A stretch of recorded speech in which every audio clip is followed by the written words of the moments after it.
Girlfriend আছে কার কার দেখি হাত তোলো। মাশাআল্লাহ, সাহস আছে ওদের, বুকের পাটা আছে।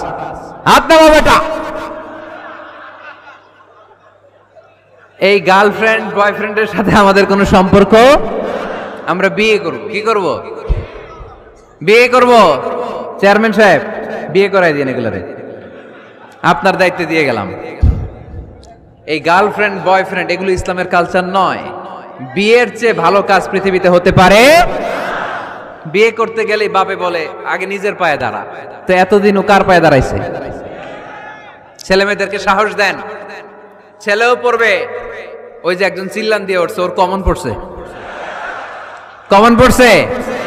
মাশাআল্লাহ। গার্ডিয়ানরা যারা আছেন ওদের দুঃখ কষ্ট একটু বুঝেন আপনারা, মিলাই দিয়েন ওদেরকে, বিয়ের পিড়িতে বসায় দিয়েন। বিয়েতে কল্যাণ, বিয়েতে বরকত। বিয়ের মতো ভালো কাজ হতে পারে না। সব নবীরা বিয়ে করেছেন। আর নিকাহ মিন সুন্নতি, বিয়ে আমার সুন্নাত।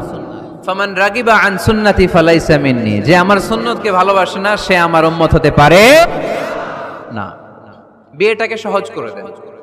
যেই সমাজে বিয়ে সহজ ওই সমাজে জিনা কঠিন, তাই না?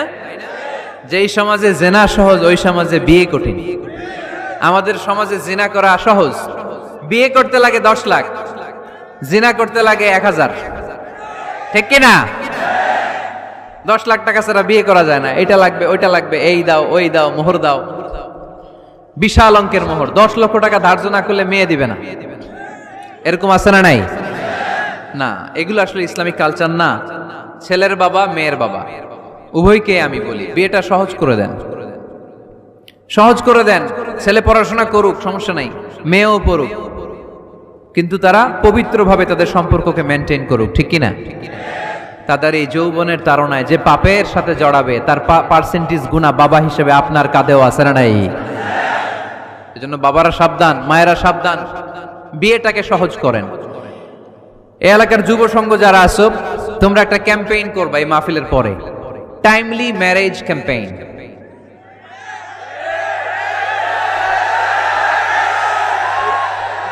Timely marriage campaign. সময় মতো বিয়ে দিতে হবে, দেরি করা যাবে।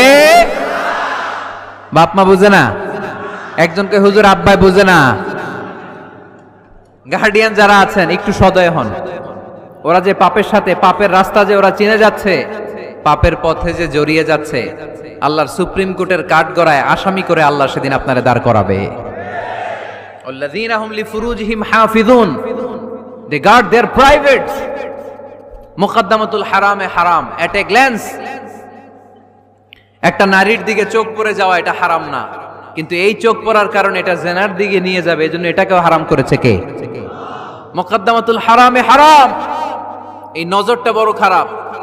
আন-নাযার সাহামুন মাসমুমুন মিন সিহামি ইবলিস। এই নজর হচ্ছে শয়তানের বিষ মাখানো তীরের মধ্যে থেকে একটা ভয়ঙ্কর তীর। এই তীর দিয়ে শয়তান যুবক আর যুবতীদেরকে কাবু করে ফেলে। আমরা শয়তানের হাতে ধরা দিতে চাই না, আমরা বিয়ের মতো পবিত্র বন্ধনে আবদ্ধ হতে চাই, ঠিক কি না?